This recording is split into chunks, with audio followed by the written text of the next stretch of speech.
Halo, Halo, Assalamualaikum warahmatullahi wabarakatuh.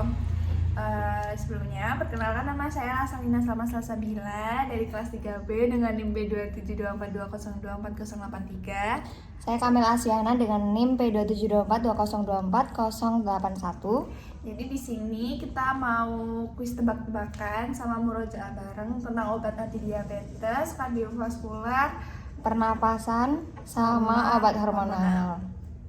Nah, jadi pertama Selamat kita menyaksikan. mau kuis tebak-tebakan dulu. Oke. Jadi soal pertama, pasien pria 58 tahun dengan gejala polidipsi, poliuri, dan polifagi baru mulai terapi awal dengan diberikan metformin 50 mg 2 kali sehari. Bagaimana mekanisme kerja obat tersebut? A. Meningkatkan sekresi insulin dari sel beta pankreas. B. Menghambat reabsorpsi gula di ginjal. C. Menurunkan produksi glukosa hati. D. Menghambat DPP-4 sehingga GLP-1 meningkat. E. Menunda penyerapan karbohidrat di usus. C. Menurunkan produksi glukosa. Betul. Terus nomor 2, pasien wanita umurnya itu 72 tahun dengan DM2 dan gejalanya itu dia punya gagal ginjal kronis, ditawarkan menggunakan metformin. Terus apa yang direkomendasikan? A. Dosis biasa karena ginjal masih cukup. B. Menghentikan metformin karena resiko asidosis laktat meningkat.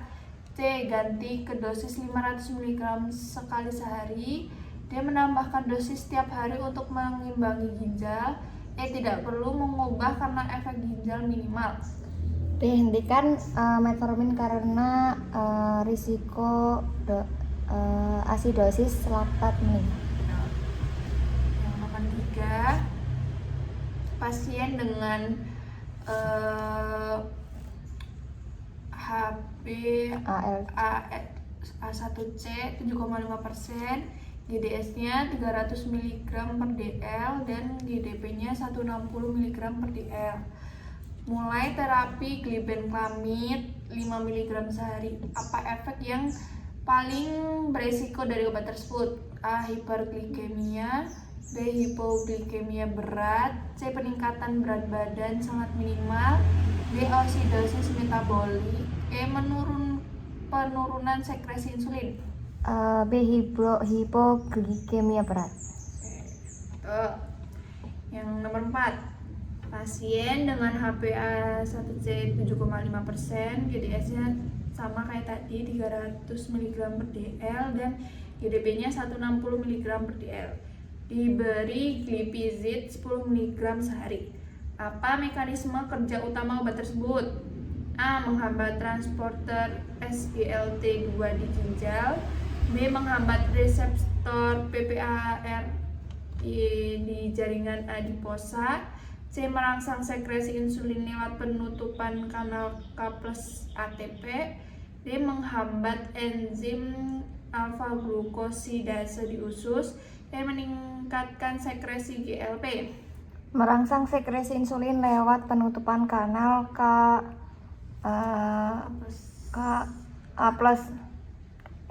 plus minus ATP. Pasien pria umurnya itu 60 tahun dengan DM2 diberikan repaglinid. Kapan waktu terbaik pemberian obat tersebut? A. Pagi setelah sarapan karena efeknya lambat. B. Sebelum makan karena onset cepat dan durasi pendek. Setelah makan karena untuk menurunkan glukosa pasca makan. D. Malam hari saja karena efeknya tuh di malam hari. Apa E. Tidak penting waktu karena durasinya panjang? Sebelum makan karena obat cepat dan durasi pendek. Betul. Terus nih, wanita usianya itu 65 tahun, udah diberiin netagenid 120 mg sebelum makan besar. Namun dokter ingin memberikan glimepirid. Apa keunggulan utama obat pertama dibandingkan kedua? A. Durasi kerja panjang sehingga cukup 1 dosis sehari. B. B. Tidak menyebabkan hipoglikemia. C. Efek pada insulin negligibel. D. Tidak ada interaksi obat apapun. E. Hanya diberikan pada saat malam hari. Tidak menyebabkan hipoglikemia. Betul. Terus nomor 7. Pasien DM diberikan pioglitazone 15 mg per hari. Bagaimana mekanisme kerja obat tersebut? A. Menghambat SGLT2 dan meningkatkan ekskresi glukosa urin. B. Stimulasi sekresi insulin via sel beta pankreas sehingga kadar insulin meningkat. C. Aktivitas PPAR yang meningkat sensitivitas insulin di jaringan perifer. D. Inhibisi alfa glukosida dari usus sehingga penyerapan glukosa menurun. E. Inhibisi DPP4 sehingga meningkatkan kadar hormon inkretin. Aktivasi PPAR meningkat sensitivitas insulin di jaringan perifer. Betul. Pada pasien DM2 udah diberikan pioglitazone 15 mg per hari.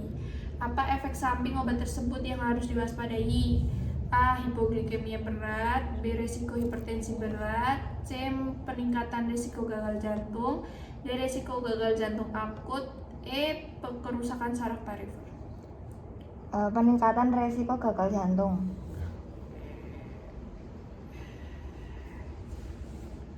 Terus pasien DM2 udah diberikan akarbos 50 mg 3 kali sehari sebelum makan. Bagaimana mekanisme obat tersebut? A. Meningkatkan sekresi insulin. B. Menghambat enzim alfa glukosidase.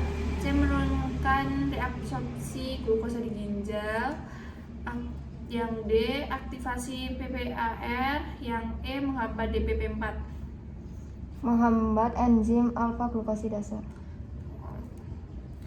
Nomor 10.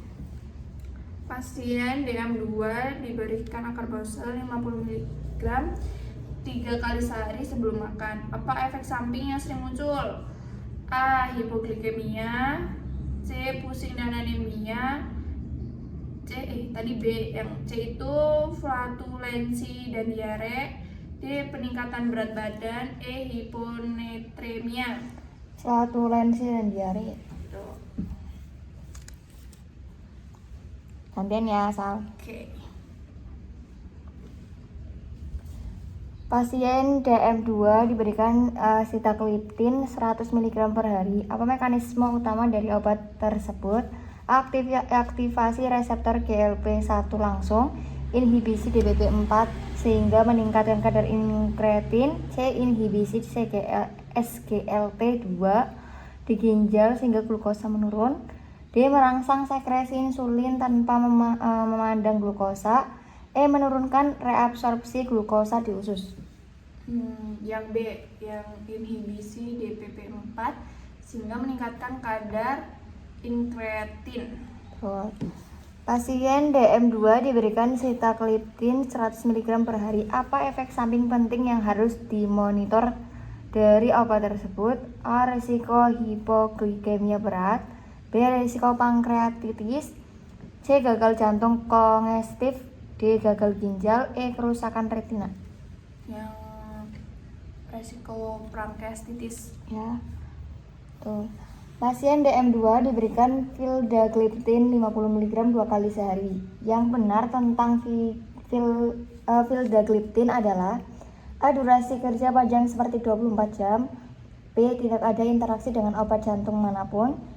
C. DPP4 inhibitor seperti sitagliptin, namun penggunaan terbatas di beberapa negara. D. Efeknya langsung pada reabsorpsi ginjal. E. Menunda sekresi insulin. Yang DPP4.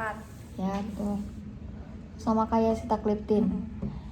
Terus selanjutnya pasien DM2 dan gagal ginjal kronis diberikan dapagliflozin 10 mg per hari. Apa keunggulan utama obat tersebut? A. Menurunkan glukosa melalui peningkatan sekresi insulin.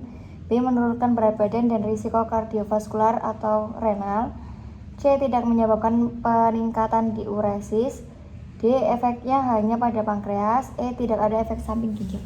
menurunkan berat badan. Ya, betul. Oke, selanjutnya ya, pasien DM2 diberikan akarbus. Apa edukasi yang harus diajarkan ke pasien? Kalau pemberian akarbus itu apa edukasinya? A. Tidak perlu memeriksa gula darah secara teratur. B. Jika lupa minum sebelum makan, tetap minum setelah makan. C. Bila mencantumkan kembung atau flatulensi, berhenti obat sendiri. D. Mulai sebelum makan besar dan terus dengan dosis tetap tiap makan. E. Cukup minum obat saat sarapan saja. D. Ya, mulai sebelum makan besar ya tadi. Ya, selanjutnya, seseorang pria 54 tahun dengan DM2 yang telah menggunakan metformin dan glipizid, namun HbA1c-nya masih 9,2% dan gula puasa persis lebih dari 180 mg per dl ya. Dokter memutuskan untuk memulai insulin basal. Menurut pedoman, dosis awal insulin basal yang direkomendasikan kira-kira adalah A. 2-4 unit sekali sehari, B. 0,1 sampai 0,2 unit per kilogram per hari atau sekitar 10 unit sekali sehari, C. 0,5 unit per kilogram per hari dibagi 2 dosis, D. 1 unit per kilogram per hari langsung, E. 0,3 unit per kilogram per hari ditambah glipizid. 0,1 sampai 0,2 Ya. atau 10 unit. Ya, betul. Ya, selanjutnya, pasien DM2 menggunakan furosemid dan baru memulai insulin basal. Dokter memberitahu bahwa perlu memperhatikan interaksi antara furosemid dan insulin. Apa yang dapat terjadi? A. Furosemid menyebabkan kenaikan gula darah secara langsung sehingga insulin harus diturunkan. B. Furosemid memicu hipokalemia dan insulin juga bisa menurunkan kalium, maka resiko hipokalemia ganda.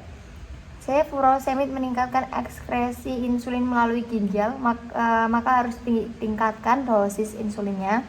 D. Furosemid mengurangi efek insulin melalui CYP3A4 sehingga dosis insulin harus ditambah banyak. E. Tidak ada interaksi spesifik antara furosemid dan insulin. Yang B, yang hipoglikemianya ganda. Ya, betul. Selanjutnya, pasien DM2 dengan diet kontrol dan metformin masih belum mencapai target HbA1c. HbA1c. Dokter mempertimbangkan menambah sulfonilurea. Apa yang perlu dipertimbangkan dari penambahan tersebut? Jadi tadi obatnya metformin ya, terus ditambah sulfonilurea. Untuk jawabannya itu A. Sulfonilurea tidak menyebabkan penambahan berat badan. B. Sulfonilurea bisa menyebabkan hipoglikemia terutama pada lansia. C. Sulfonilurea aman pada semua pasien ginjal buruk.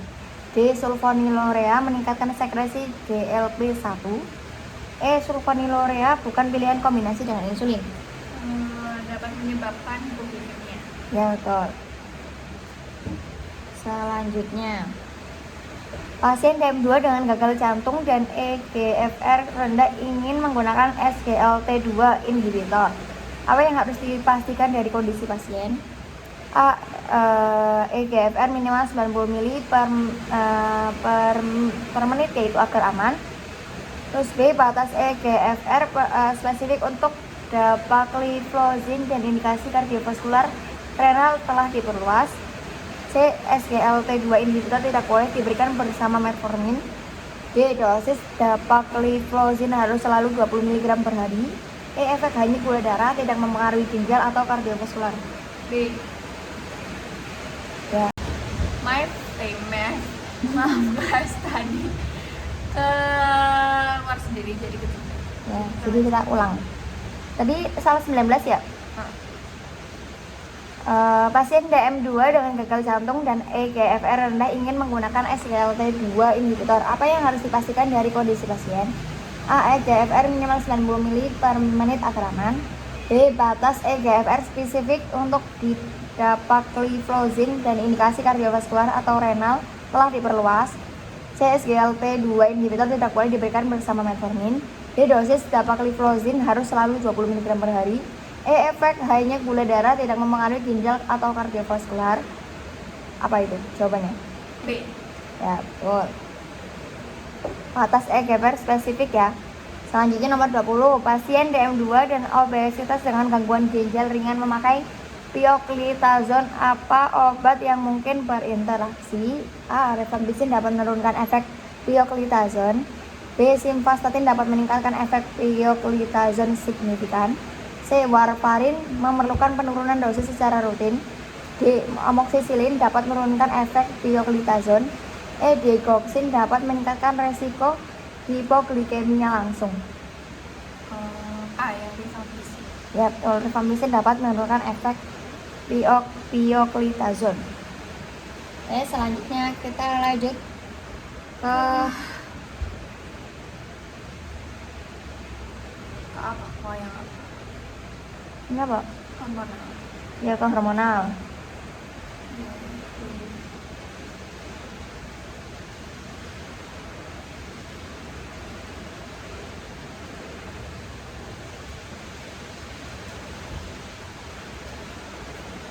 Aku dulu apa kamu dulu nih? Aku dulu. Berarti aku ngasih pertanyaan kamu. Oke. Jadi ada seorang anak laki-laki berusia 10 tahun datang ke poliklinik dengan keluhan tinggi, berat badannya jauh di bawah teman-teman sebayanya. Pemeriksaan kadar hormon menunjukkan bahwa kadar GH-nya itu rendah, sementara kadar IGF-1-nya itu menurun. Dokter memutuskan memberi terapi hormon pengganti. Obat yang paling tepat untuk kondisi ini adalah A. Octeotide, B. Somatropin, C. Bromocriptine, D. Desmopressin, E. Pegfisomat. Somatropin. B. Seorang pria 35 tahun mengalami poliuria dan polidipsia. Tes laboratorium menunjukkan bahwa urinnya itu sangat encer. Kadar ADH-nya itu rendah. Dokter mendiagnosa pasien menderita diabetes insipidus sentral. Obat yang paling tepat untuk diberikan obat adalah A. Desmopressin, B. Tolvaptan, C. Furosemid, D. Bromocriptine, E. Conifaptan. Desmopressin. Gitu. Wanita 45 tahun datang dengan keluhan cepat lelah, berat badan naik, dan kulit kering. Hasil laboratorium menunjukkan bahwa kadar TSH-nya itu meningkat, tapi T4-nya itu menurun. Dokter memberikan terapi hormon sintetik. Obat yang diberikan dokter adalah A. Propylthiouracil, B. Metimazole, C. Levotiroxin, D. Liothyronine, E. Carbimazole. Levotiroxin. Gitu. Seorang wanita 30 tahun dengan penyakit Graves dirawat karena takikardi dan tremor. Dokter meresep obat antitiroid yang bekerja dengan menghambat enzim peroksidase tiroid. Obat yang dimaksud adalah A. Propylthiouracil, B. Metimazole, C. Levotiroxin, D. Propranolol, E. Potasium iodid. Metimazole.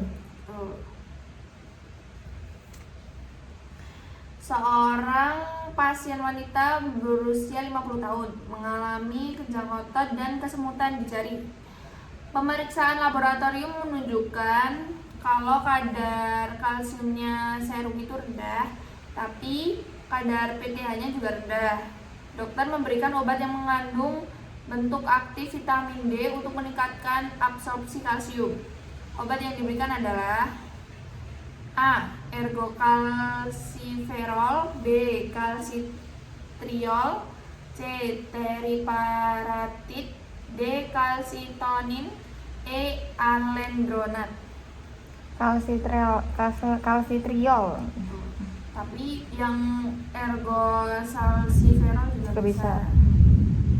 Terus wanita pasca menopause dengan osteoporosis berat mendapatkan terapi injeksi harian yang berupa analog hormon paratiroid digunakan dalam jangka pendek untuk merangsang pembentukan tulang. Obat yang dimaksud adalah A. Tiriparatit, B. Alendronat, C. Denosumab, D. Relaxivin, E. Calcitonin. Teriparatid.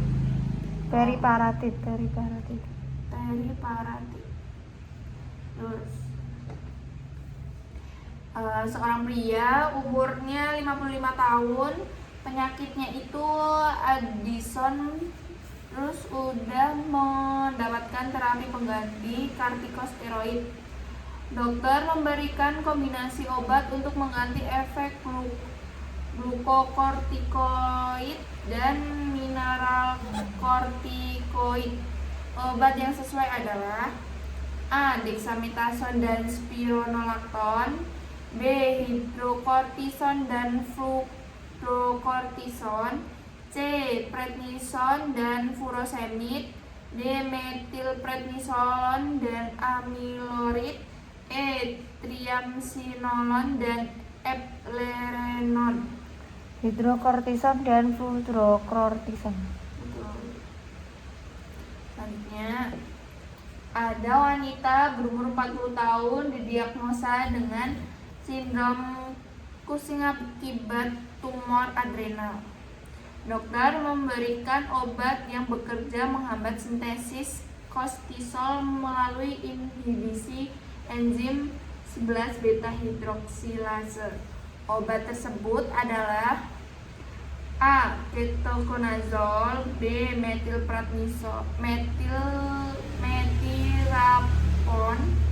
C. Spironolactone, D. Aminoglutamide, E. Mitotan. Metirapon. Seorang wanita berusia 27 tahun menggunakan kontrasepsi oral kombinasi dengan yang mengandung etil estradiol dan levonorgestrel. Mekanisme utama kontrasepsi ini adalah menghambat implantasi embrio, B. Menghambat pelepasan LH dan FSH, C. Meningkatkan motilitas sperma, D. Meningkatkan sekresi mucus cervix, E. Merangsang ovulasi.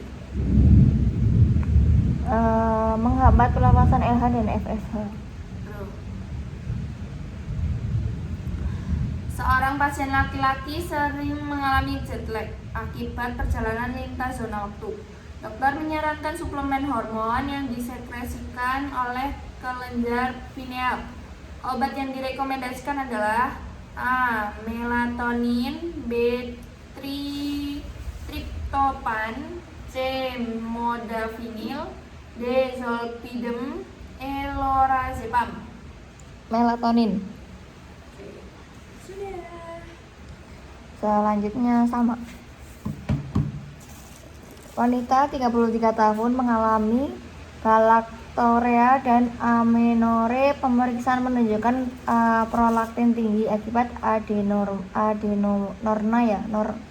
adenoma hipofisis. Terapi farmakologis yang sesuai adalah A. Bromokriptin, B. Desmopressin, C. Somatropin, D. Octreotide ya, E. Pegvisoman. Ya, A. Bromokriptin. Ya betul. Pasien lansia tidak sadar dengan hipotiroidisme berat diperlukan terapi cepat kerja, yakni A. Liotironin, B. Levotiroxin, C. Metimazol, D. Propanolol, E. Potasium iodida. Liotrinoin. Ya, liotironin. Ya, betul. Tironin. Ya, selanjutnya pasien dengan krisis tiroid akut, obat yang menghambat konversi perifer T4 sampai T3 adalah A. Metimazol, B. Propylthiouracil, C. Levothyroxine, D. Liontironin, E. Carbimazole. Yang B, Thiouracil. Thiouracil. Ya, betul. Obat tambahan untuk mengontrol gejala takikardi dan tremor pada hipertiroidisme adalah A. Propanolol, B. Metimazol, C. Carbimazole, D. Liontironin, E. Prednison. Propanolol. Betul. Selanjutnya, pria 55 tahun dengan terapi kortikosteroid jangka panjang mengalami hiperglikemia dan osteoporosis. Efek ini terkait dengan A. Aktivitas mineralokortikoid, B. Aktivitas glukokortikoid, C. Efek imunostimulan, D. Efek anabolik, E. Aktivasi reseptor estrogen. B, aktivitas glukotiroid. Ya, glukokortikoid. Ya, betul. Betul. Selanjutnya, pasien dengan kadar kortisol tinggi diberikan obat penghambat enzim 11 beta hidroksilase. Ini A. Metirapon, B. Ketoconazole, C. Mitotane, D. Spironolactone, E. Aminoglutetimid. Metirapon. Ya, betul. Metirapon. Selanjutnya, pasien dengan hipertensi dan hipokalemia. Obat pilihan yang memblok reseptor aldosteron adalah A. Spironolactone, B. Furosemide, C. Dexamethasone, D. Hidrocortisone, E. Eplerenone. Spironolactone. Ya, betul. Selanjutnya, sebelum operasi pengangkatan tumor adrenal, pasien diberikan obat untuk menghambat sintesis katekolamin, yakni A. Metirosin, B. Penoxybenzamine, C. Propranolol, D. Dexamethasone, E. Ketoconazole. Tiroxin. Ya, betul. Sudah, selanjutnya.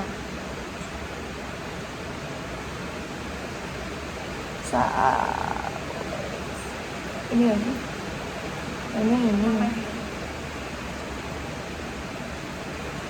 Pernapasan. Oke, Mbak.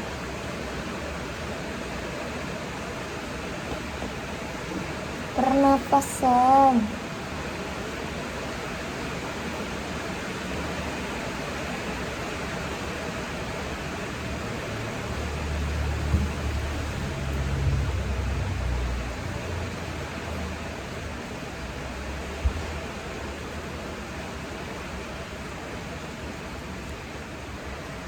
Seorang pasien laki-laki 35 tahun datang dengan keluhan sesak nafas dan mengi sejak pagi.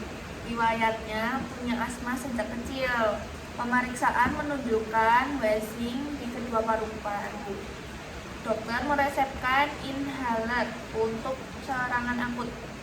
Pertanyaannya, obat yang paling tepat untuk serangan akut asma ini adalah A. Salbutamol, B. Formoterol, C. Budesonide, D. Metelucas, E. Theophylline. Salbutamol. Terus pasien perempuan 26 tahun dengan asma persisten ringan mengalami gejala harian tetapi tidak ada serangan akut. Obat apa yang paling tepat untuk kontrol jangka panjang? Jangka panjang ya, ingat. Salbutamol, budesonide, ipratropium bromida, guaifenesin, loratadine. Budesonide. Terus seorang pasien 22 tahun mengalami bersin, hidung tersumbat, mata berair, gejala itu udah 2 minggu, tapi nggak ada demam. Obat yang paling tepat untuk gejala ini adalah A. Loratadine, B. Salbutamol, C. Ipratropium bromida, D. Codeine, E. Budesonide. Loratadine. Terus yang keempat, ada pasien laki-laki 60 tahun dengan penyakitnya itu COPD kronis. gejalanya itu udah batuk berdahak sama sesak saat pagi. Terus obat inhalasi yang paling tepat untuk mengurangi bronkospasme: A. Ipratropium bromida, B. salbutamol, C. budesonide, D. loratadine, E. guaifenesin. A. Ipratropium bromida.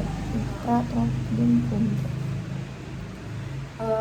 Pasien perempuan 30 tahun mengalami batuk kering selama 1 minggu, tapi tidak berdahak dan tidak ada demam sama sesak, cuma batuk kering aja.